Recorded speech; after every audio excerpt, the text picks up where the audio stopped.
እግዚአብሔር በክፉ አይፈተንም ነው የሚለው መጽሐፍ አይደል? ከዛስ እርሱ ማንንም በክፉ አይፈተንም።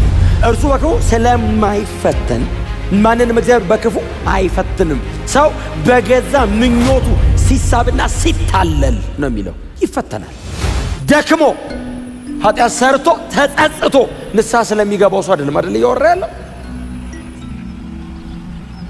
ኢየሱስ አይበቃኝም የሚል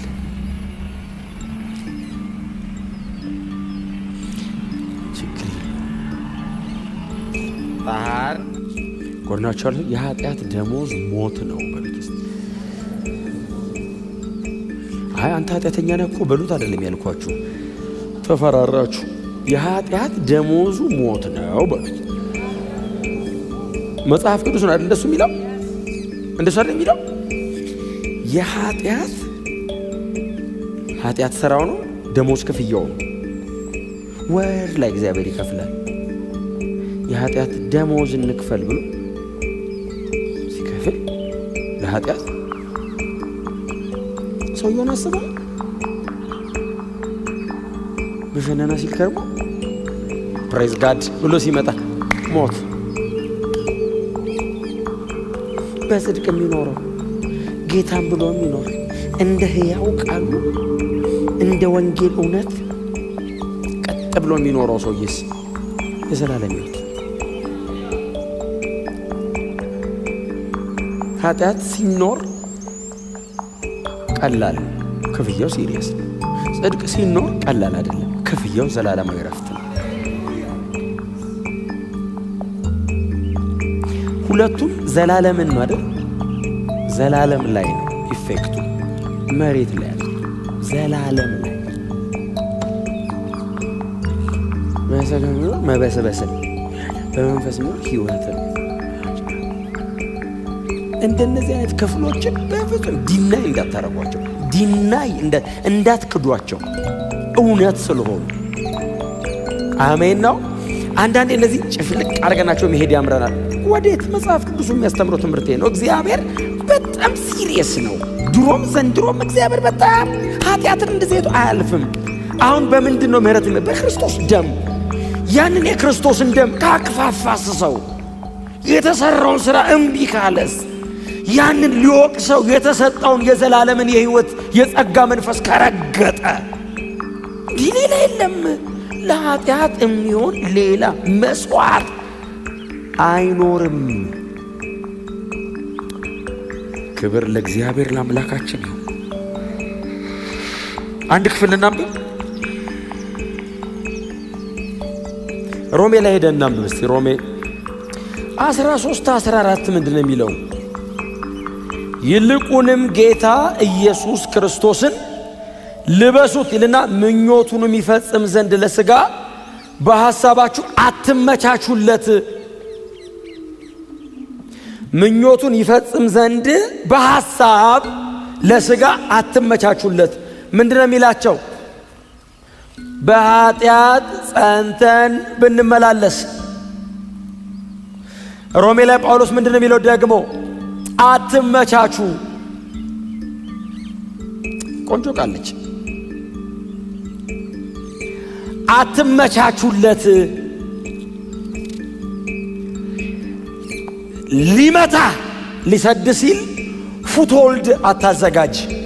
እግርን ከፍተ ከቆምክ እግሩን ማስገቢያ ስለሚያገኝ ይገለብጥሃል። ስለዚህ ተስተካክለ ቁም። አትመቻችለት ለእንዲጥለ እንደዚህ ብለ ቁም። እግር ማስገቢያ ግራውንድ አይኖረውም። አትመቻቹለት ማለት ሪላክስ አታርግ፣ ፍልፍ ሬዲ ሁን። እስቲ አሜን በሏ። ለምን? ግጥሚያ ነው፣ ትግል ነው። ሥጋ ምኞቱን እላይ ላይ እንዲፈጽመው አትመቻች። ኮራፕትድ ነው ሰውነትህ። ከጽድቅና ቅድስና በላይ ለኃጢአት በጣም በጣም በጣም ቅርብ ነው።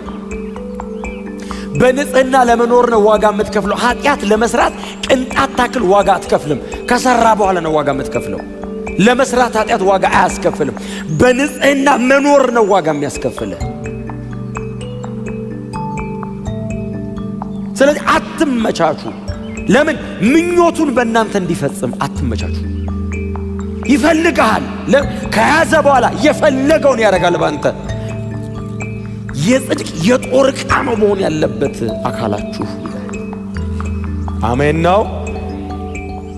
ያዕቆብ ምዕራፍ 1 ላይ ነው ማንም በእግዚአብሔር እፈተናለሁ አይበል የሚለው። እግዚአብሔር በክፉ አይፈተንም ነው የሚለው መጽሐፍ አይደል? ከዛስ እርሱ ማንንም በክፉ አይፈተንም። እርሱ በክፉ ስለማይፈተን ማንንም እግዚአብሔር በክፉ አይፈትንም። ሰው በገዛ ምኞቱ ሲሳብና ሲታለል ነው የሚለው ይፈተናል። እግዚአብሔር ፈተነኝ አይበል። እግዚአብሔር ቴምት አያረግህም። ካረገ ቴስት ነው የሚያደርግህ። እግዚአብሔር ለመጣል ማንንም ታርጌት አያረግም። መብሰልህን ግን ቼክ ያደርግሃል። ቴስት ነው። ሰይጣን ነው ቴምት የሚያደርገው ሰው። ጌታችንን እንደሞከረው ኢየሱስን ሞከረው። እንኳን ኢየሱስ ሞከረው ባይዘ ይመጣና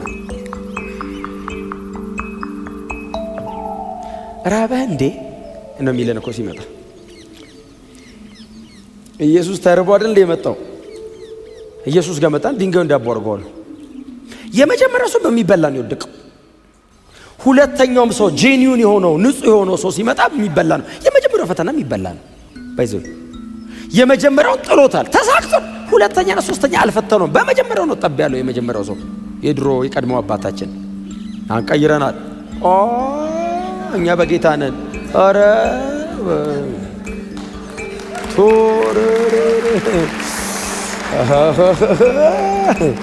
ኧረ በኢየሱስ ሳስበው ራሱ ታውቃለህ ያመኛል።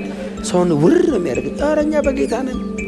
አሁን ኃጢአት ብንሰራ ኢንቴንሽናሊ አንሰራም። መጽሐፉ ስለሚል ለማስታወስ ያክል እነግራቸዋለሁ እንጂ ኢንቴንሽናሊ ኃጢአት አንሰራም።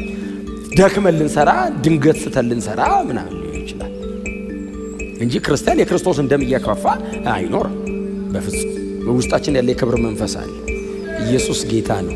እና የመጀመሪያውን አዳም ስለጣለው ከዛ ሁለተኛውን ሞከረው በምግብ ሲሞክር፣ ሁለተኛው ሰው ብቻ አይደለም አይደል? እግዚአብሔርም ነው አምላክ ሰው ነውና ሲፈትን ስላልራበው እንዳይመስልህ።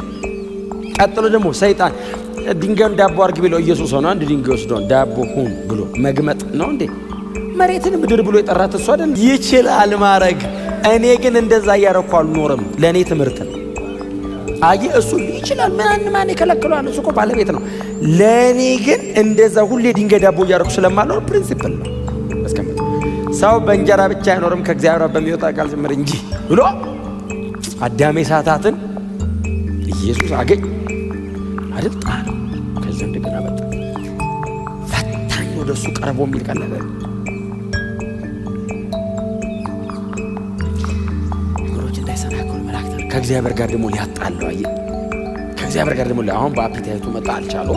ከእግዚአብሔር ጋር ደግሞ ሊያጣለው መላእክቱን ስላንተ ያዛል። እስቲ ራስ ኖሩ ይጠብቋል አይጠብቁም ማለት ጌታ መልአክና ተፈታተኑ ተወልፈውና ግንባሩ ላይ ነው የመጣው።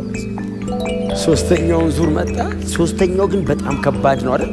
በጣም ብዙ ሰው የሚወድቀው በሶስተኛው በጣም ፈታኝ ነው አይደል? የዚህ ዓለም ክብር አይደል ያለው ያሳየው። የዚህን ዓለም ሀብትና ክብር ዌልዝ በጣም መጥፎ ነገር ነው። ዌልዝ የምንሰቃየው መስሎ ዌልዝ አሳየውና ለምወደው ነው የምሰጠው አለው ሰይጣን። እግዚአብሔር ይገስጸው። ማንንም እኮ አይወድም። ራሱን ራሱ አይወድም። ማንንም እኮ አይወድም እኮ ሰይጣን። ለምወደው ነው የምሰጠው አለው። ለምትወዱት በነፃ አይደለም የሚሰጠው አይደል እንዴ? ለምትወዱት ሰው እኮ ፌቨር አይደለም የምታደርጉት። ደስ ብሏችሁ እንዳረጋችሁ እኮ አይቆጥርም ጭንቅላታችሁ። ለምወደው ነው የምሰጠው። አንድ ወድቀ ብትሰግድልኝ አለው። መርዝ የሚጣፍጥ ነገር ውስጧ መርዝ መግደያ አንድ ወርሺፕ አድርገኛለሁ። ማንም የለም። ይኸውልህ እንደማይሰግድለት ያውቃል። ይኸውልህ እንደማይሰግድለት ሰይጣን ጠፍቶበት እንዳይመስልህ። ይኸውልህ ስገድልኝ ሲለው ፕሮቮክ እያደረገው ነው። አሁን ስገድልኝ ሲለው አንተ ፈጥሬ ብሎ እንደገና አየህ፣ ኢሞሽናል አይደለም፣ ቀስ ብሎ ስፒሪቹዋል ነው መሆን ያለብህ። እንደዚህ አይነት ነገር ደግሞ ሮያሊቲን ሳይሆን ሎያሊቲ ነው መጠቀም ያለብህ። እና እንደዚህ ያየውና ለጌታ ለአምላክህ ስገድ እርሱንም ብቻ አምልክ ተብሎ ተጽፏል አለ። ሰይጣኔው እርቃኑን መጽሐፍ እንዲህ ይላል፣ ፈታኙ ትቶት ሄደ ይላል። ታይ አይወድቅም። ይሄኛው ሞዴላችን ክርስቶስ ነው።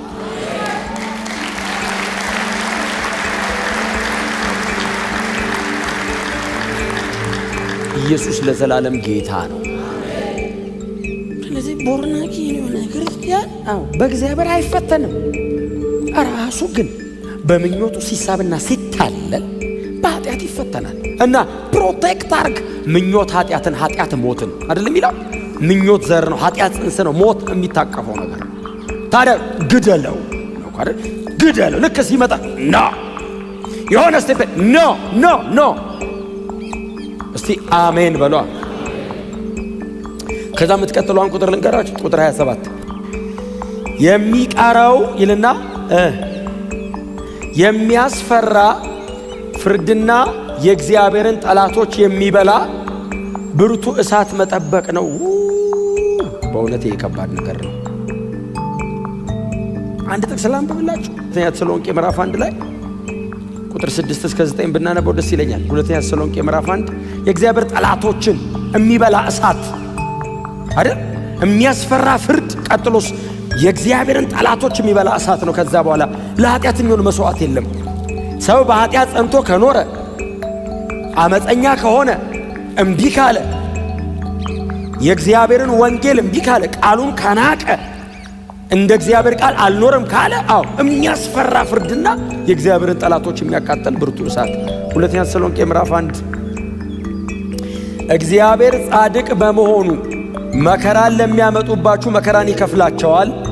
መከራን ለተቀበላችሁት ለእናንተም ሆነ ለእኛ ደግሞ ዕረፍት ይሰጠናል። ይህም የሚሆነው ጌታ ኢየሱስ በሚንበለበል እሳት ከኃያላን መላእክት ጋር ከሰማይ በሚገለጥበት ጊዜ ነው። በዚያን ጊዜ እግዚአብሔርን የማያውቁትንና ለጌታችን ለኢየሱስ ወንጌል የማይታዘዙትን ይበቀላል። እነርሱም ከጌታ ፊትና ከኃይሉ ክብር ተወግደው በዘላለም ጥፋት ይቀጣሉ። የሚቀጡትም በቅዱሳኑ ዘንድ ሊከብርና በሚያምኑበትም ሁሉ ዘንድ ሊገረም በሚመጣበት በዚያን ቀን ይሆናል። እናንተ ከሚያምኑት መካከል ናችሁ፣ ምስክርነታችንን ተቀብላችኋልና። እነማን እንደሚጠፉ እነማንን እንደሚበቀል እግዚአብሔርን የማያውቁትን ለጌታችን ለኢየሱስ ወንጌል የማይታዘዙትን እነሱን እግዚአብሔር ይበቀላቸዋል። የእግዚአብሔር ጠላት ተብሎ የተጻፈው ማን ነው? ወንጌልን እምቢ ያሉ ሰዎች። የእግዚአብሔር ወዳጅ የምንሆነው በወንጌል በኩል ነው። እግዚአብሔር ልጆች ያደረገን በክርስቶስ ኢየሱስ በኩል ነው። እሱን ሰው እምቢ ካለ የእግዚአብሔር ጠላት ነው። እግዚአብሔር እድል ሰጥቷል። ጌታችን ኢየሱስ ክርስቶስ ተመልሶ እስኪመጣ the longest dispensation አይደል? የመጨረሻው ዘመን የሚባለው በጣም ረጅሙ ዘመን፣ ከዘመናት ሁሉ ረጅሙ ዘመን ይሄ የመጨረሻው ዘመን ነው። ይሄው እግዚአብሔር እድል እየሰጠ እየተናገረ 2000 ዓመት አለፈው። ኑ እያለ የኢየሱስን ደም እግዚአብሔር ምልክት አድርጎ ኑ እንታረቅ እያለ 2000 ዓመት አለፈው። አሁንም ጌታችን ኢየሱስ ክርስቶስ ተመልሶ እስኪመጣው እግዚአብሔር የምህረት በሩ የተከፈተ ነው። ኢየሱስ መቼ ተመልሶ እንደሚመጣ ግን አናውቅም። ዛሬ ቢመጣስ እድሉን መጠቀም ነው። አሜን ነው። ዛሬ ወንጌል ከሰማው መመለስ ነው ቶሎ